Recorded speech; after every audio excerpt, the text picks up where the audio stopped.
Hey everybody, my name is Tom Tullis. This is the Tomb of 3D Printed Horrors, and today we're going to take a look at our all-new Starship Combat War game, Battlefront Valkyrie.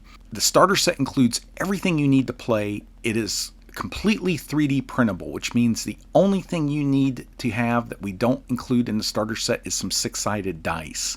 Everything else, including 2 complete starship fleets, all of the necessary tokens and counters, and everything else you need to play is included in the starter. And best of all of the models, including the starship models, are all optimized to print on a standard FDM 3D printer. These print without slicer supports, so there's not going to be any hassle in printing them. They're going to print very easily and very cleanly. Now, before we get started and I show you how the game is actually played, it's important to take a look at a standard Starship card and understand what's on it. So, taking a look at this light cruiser, up at the top, you have the engine and reserve power tracks. In this case, the engine starts off with 6 points. As your engines take damage, your reserve power will also decrease. Reserve power can be spent to enhance and boost ship systems. Ship systems are listed at the bottom of the card here. In this case, you could add a reserve power point to your sensors. You could gain extra movement. You could add it to specific weapons to increase their damage or increase their range. You can also use reserve power to boost your shields on specific arcs. Now, we're going to take a look at the ship system information on the right-hand side. The very first line, it tells the fleet. In this case, it's the Kurgan fleet. It is a light cruiser, and it is worth 255 points. Immediately below that is the ship size. In this case, it's a 4, and the turn rating. Below that are the weapons the ship carries and additional ship systems. Taking a look real quick at Weapon 1, it will tell you the type of weapon it is. In this case, it's a beam. The F designates which firing arc it has. In this case, it's a forward firing arc only weapon. The 2 weapons below it fire on multiple arcs. Weapon 2 can fire either on the forward arc or the port arc, and Weapon 3 can fire on the forward or starboard arc. Now, looking back at Weapon 1, the range increments are 5, 9, and 13. That simply means that everything up to 5 inches away is at short range. Above 5, but up to 9 inches is medium. And beyond that, up to 13 is long range. And range for some weapons can add or decrease the amount of damage you do to an opponent. Beyond that, this weapon does 4d6 of damage. And it has a recharge qualifier on it. And all of this is covered in the rulebook. Below the weapons, this ship also has 2 additional systems, advanced jamming and a tractor beam. Now, bottom right corner, you have 3 dice shown. What these show is what you need to roll when making attacks with a weapon. So if you had a weapon that does 4d6 damage, you would roll 4 6-sided dice, and any dice that roll a 4, 5, or 6 are a hit.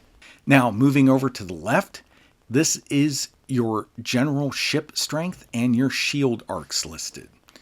Now, in the middle, it has a silhouette of your ship and a number. This number is your hull value. When your hull reaches 0, your ship is destroyed.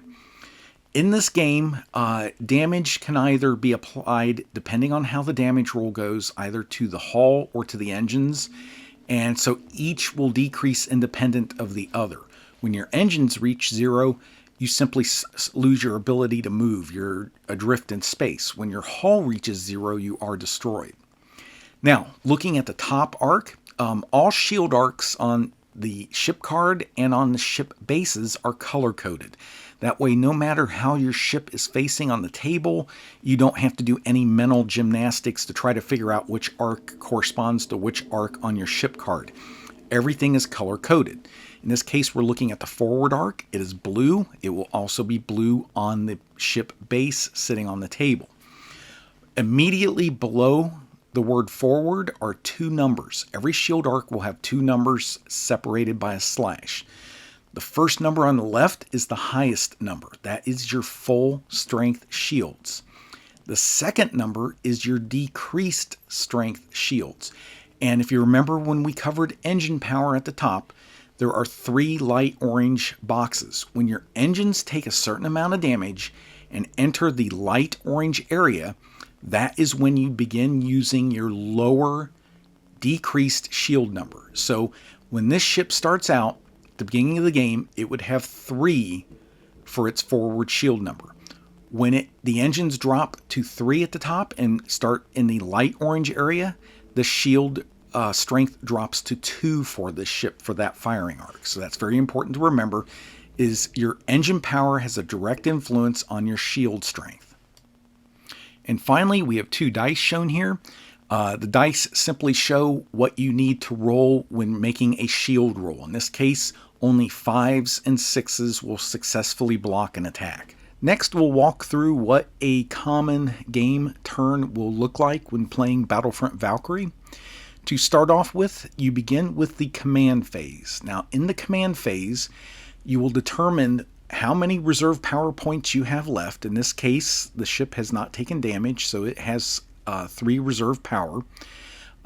You will then place 3 reserve power tokens at various places on your ship card. You can place those on the ship systems at the bottom or on shield arcs to boost them.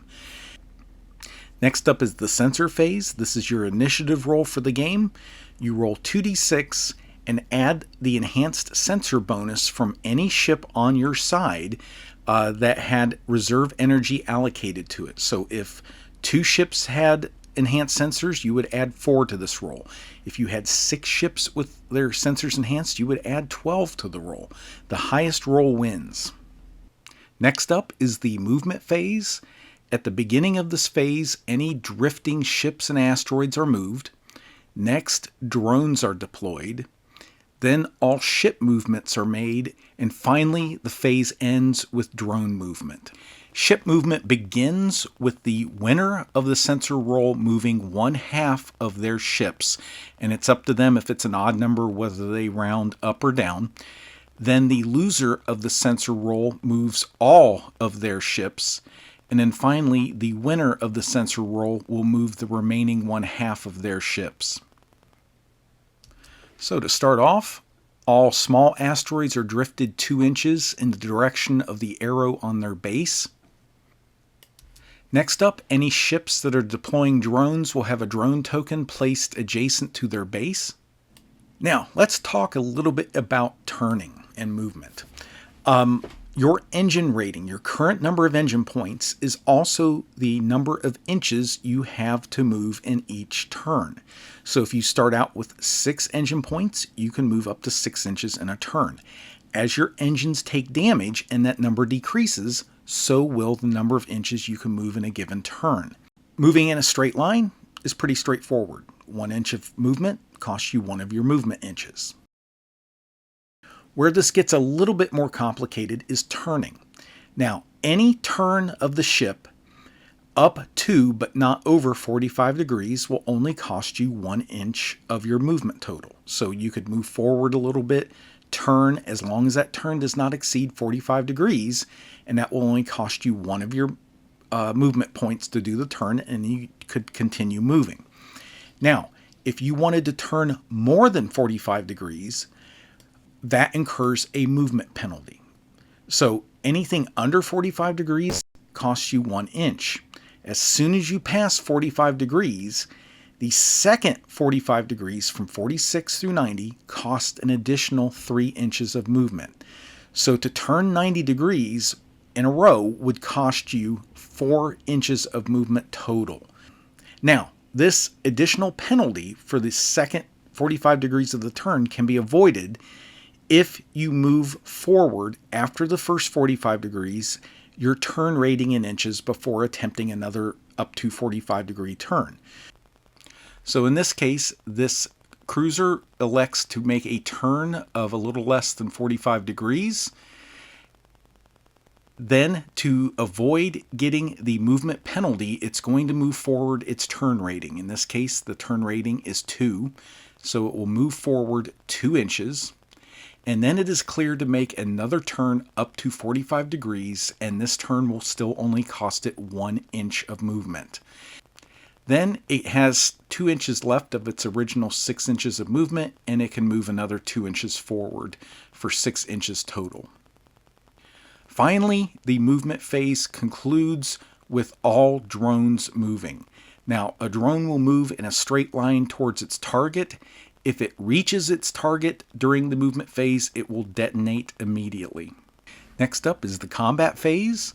Now, unlike the movement phase where the sensor roll winner moved half of their ships, the loser moved all of their ships, and then the winner moved the remaining half, with the combat phase, the winner of the sensor roll will attack with 1 ship, and then it will alternate back and forth between the winner and the loser after that until all ships have had a chance to attack for this turn. Next up, all missile launches are declared, and a missile token is placed on each targeted ship. You can pick, as long as the ship is within range, the missile can then be placed on any shield arc, and in this case, the Terran player has elected to place the missile on the Kurgan ship's aft arc, and this is because the aft arc in this case is the weakest, and the missile has the potential to do the most damage on this arc. The winner of the sensor roll is the Terran side, so the Terran player then measures the distance, closest point to closest point of the base. It is under 4 inches, which means it is close range for the beam weapons that the Terran ship is using. The player gains 1d6 for this being at short range, and the player also gains another d6 for having placed a reserve power point on this weapon's damage. So by working in close and allocation of reserve power, this beam weapon went from a 2d6 attack to a 4d6 attack. The player then rolls their dice, wanting a 4, 5, or 6. In this case, it got 1, 5, and 1, 6. The 5 is a standard hit. The 6 is a critical hit. The opposing player will then roll shield dice. In this case, the player has 3 shield dice to roll. 5 and 6s are successful shield blocks. So the 1 shield block will remove the lowest numbered dice of the attack. In this case, it will eliminate the 5. The 6 that is remaining is a critical hit, and it will be applied to the engine of the Kurgan ship. So that will knock it down from 6 to 5. Next up will be the Kurgan ship's turn. It elects not to make any attacks this turn, and instead perform an emergency combat maneuver, which is a turn of up to 90 degrees. This will allow it to take the missile hit on a stronger shield arc, and this is entirely up to the player whether they do this or not or continue with their attacks. Finally, we have the repair phase. Each player rolls a d6 for each ship, and if it is successful, they can repair damage to that ship. In this case, the Kurgan ship repairs the point of damage it just incurred during the combat phase. So, play then goes back to the beginning of the turn order. It continues until the specific scenario objectives have been met, or just simply you've destroyed all of the other ships. Okay, so that is just a very brief, very basic look at how the game plays. Now, the rulebook covers additional tactical options such as ramming, mine laying, using tractor beams to, say, use an asteroid to attack another ship, things like that. So there are a lot more options in the rulebook than what I've presented here in this video. Now, finally, if you're interested in Valkyrie, we've got a fantastic deal for you. We have a bundle available right now. You get the first 4 expansions and the starter set, all for 40% off. And that bundle link is in the video description. So thank you very much for watching, and we hope you enjoy the game.